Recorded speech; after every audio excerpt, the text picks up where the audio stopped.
এই মুহূর্তে যে খবরের দিকে নজর রাখবো, প্রধানমন্ত্রীর যে হাই ভোল্টেজ বৈঠক ছিল সেই বৈঠক থেকে যেমনটা জানা যাচ্ছে প্রত্যাঘাতে সেনাকে অল আউট ছাড়। পাকিস্তানকে প্রত্যাঘাতে সেনাকে বার্তা, তিন বাহিনীকে পূর্ণ স্বাধীনতা প্রধানমন্ত্রী নরেন্দ্র মোদীর।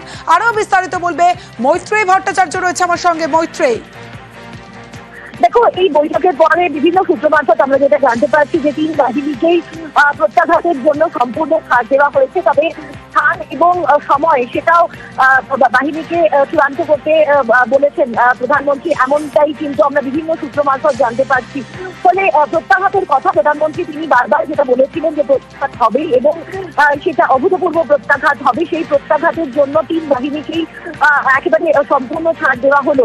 তবে এই বিষয়ে আরো চূড়ান্ত সিদ্ধান্ত কিন্তু নেওয়া হবে আগামীকাল যে ক্যাবিনেট কমিটি অফ সিকিউরিটির যে বৈঠক হবে সেখানে, এবং সেই বৈঠকের দিকেই কিন্তু তাকিয়ে থাকতে হবে আমাদের। তবে এই মুহূর্তে যেটা সব থেকে বড় আপডেট, যে তিন বাহিনীকেই ছাড় দেওয়া হয়েছে প্রত্যাঘাতের ক্ষেত্রে, তারা অল আউট ছাড় দেওয়া হয়েছে প্রত্যাঘাতের জন্য, এবং সেক্ষেত্রে দাঁড়িয়ে স্থান এবং সময় সেটা বাঁচতে বলা হয়েছে বাহিনীর প্রধানদেরকেই, তাদেরকে সিদ্ধান্ত নিতে হবে। তবে সেক্ষেত্রে দাঁড়িয়ে ক্যাবিনেট কমিটি অন সিকিউরিটির একটা বড় ভূমিকা থাকবে, এবং সেই ক্যাবিনেট কমিটি অফ সিকিউরিটির বৈঠক আগামীকাল রয়েছে, যেটা যারও নেতৃত্ব দেবেন প্রধানমন্ত্রী নরেন্দ্র মোদী। ফলে সেই বৈঠকেও কিন্তু এই বিষয়ে চূড়ান্ত সিদ্ধান্ত হতে পারে, প্রত্যাঘাতের ক্ষেত্রে চূড়ান্ত সিদ্ধান্ত। প্রত্যাঘাতে সেনাকে বার্তা, তিন বাহিনীকে পূর্ণ স্বাধীনতা প্রধানমন্ত্রী নরেন্দ্র মোদীর।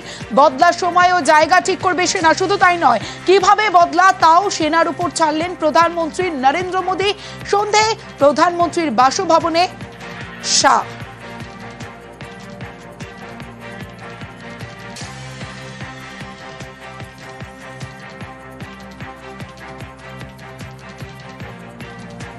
প্রত্যাঘাতে সেনাকে অল আউট ছাড়, পাকিস্তানকে প্রত্যাঘাতে সেনাকে বার্তা, তিন বাহিনীকে পূর্ণ স্বাধীনতা প্রধানমন্ত্রীর। বদলার সময় ও জায়গা ঠিক করবে সেনা, কিভাবে বদলা তাও সেনার উপর ছাড়লেন নরেন্দ্র মোদী। সন্ধ্যায় প্রধানমন্ত্রীর বাসভবনে অমিত শাহ।